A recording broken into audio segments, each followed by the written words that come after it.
Episode की starting में हम देखते हैं कि सभी लोग महादेव के बाल रूप को देख के विचलित हो जाते हैं और महादेव के बाल रूप को चुप कराने की कोशिश करते हैं, लेकिन वह उसमें असफल रहते हैं। यह देख के असुर माता दिति कहती है कि ये क्या गुरुदेव, महादेव ने अपना विराट रूप की जगह एक बाल रूप क्यों धारण किया। शुक्राचार्य कहते हैं कि मेरे आराध्य का प्रत्येक रूप और प्रत्येक कर्म जगत कल्याण से जुड़ा हुआ होता है और मेरे आराध्य का यह रूप देख के मुझे भी उन्हें प्रणाम करने की इच्छा हो रही है। प्रणाम महादेव। असुर माता दिति कहती है कि आप लीजिए महादेव के बाल रूप का आनंद, लेकिन मैं तो केवल इतना जानना चाहती हूँ कि क्या महादेव अपने भक्त की पुकार पे आएंगे या नहीं। देवी पार्वती नारायण के पास आती है और कहती है कि नारायण, महादेव का यह रूप तो मेरी समझ से परे है, आप मुझे समझाइए। तो नारायण कहते हैं कि देवी, मैंने महादेव का यह रूप पहले भी देखा है और वह रूप उन्होंने धारण किया था देवी सती के लिए, और इस रूप को धारण करने का कारण स्पर्श है। वह संसार को सीख देना चाहते हैं। देवी पार्वती पूछती है कैसी सीख। नारायण जवाब में कहते हैं कि जब पति पत्नी के संबंध में कोई एक क्रोधित हो तो दूसरे को भी क्रोधित नहीं होना चाहिए, बल्कि उसे बाल रूप धारण कर लेना चाहिए, क्योंकि बाल रूप का भोलापन रिश्तों को बचा लेता है। नारायण कहते हैं कि शांत दिमाग से सोचिए देवी कि अगर महादेव जो कि जगत कल्याण करते हैं, जो कि सबके हैं, अगर वह अपने भक्त गजासुर की पुकार पे नहीं जाएंगे तो क्या यह उचित है।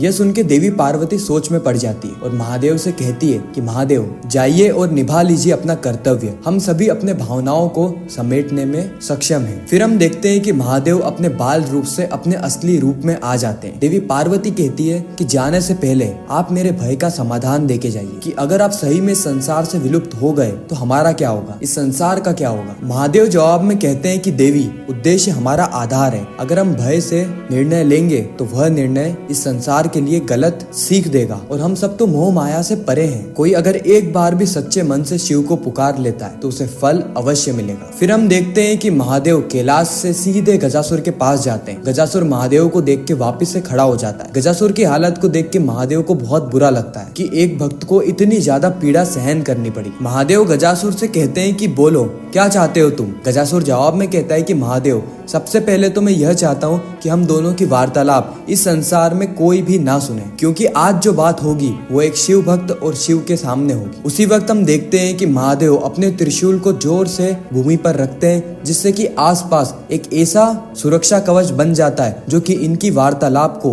बाहर नहीं जाने देगा। जो भी ये वार्तालाप आपस में करेंगे, यह वार्तालाप इन्हीं के बीच में रहेगी, एक शिव भक्त और शिव के बीच में। फिर महादेव गजासुर से कहते हैं कि बोलो गजासुर, क्या चाहते हो तुम। गजासुर जवाब में कहता है कि महादेव, मैं चाहता हूँ कि आप इस पूरे ही संसार को छोड़कर, सारे ही संबंधों को तोड़कर मेरे हृदय के अंदर, यानी आपके सबसे बड़े शिव भक्त के हृदय के अंदर वास कीजिए। गजासुर कहता है कि महादेव, मेरे को सिर्फ यही वर चाहिए, अभी के अभी मेरे हृदय के अंदर समा जाइए महादेव। महादेव कहते हैं कि एक शिव भक्त होके तुम ये कैसा वर मांग रहे हो, मैं इस संसार के कण कण से निकल के तुम्हारे हृदय के अंदर समा जाऊं, यह कैसे संभव है। गजासुर कहता है कि ये सब आप जानिए महादेव, मेरा तो सिर्फ यही वर है कि आप मेरे हृदय के अंदर समा जाइए, क्योंकि आप भी जानते हैं कि इस सूर्यास्त्र के पश्चात मैं जीवित नहीं बचूंगा, लेकिन अगर आप मेरे हृदय के अंदर समा जाएंगे, कालों के काल महाकाल अगर मेरे हृदय के अंदर समा जाएंगे, तो फिर मृत्यु भी मेरा कुछ भी नहीं बिगाड़ सकती। महादेव कहते हैं गजासुर, तुम समझने का प्रयास करो, यह इस पूरे ही संसार के लिए, हर एक जीव जंतुओं के लिए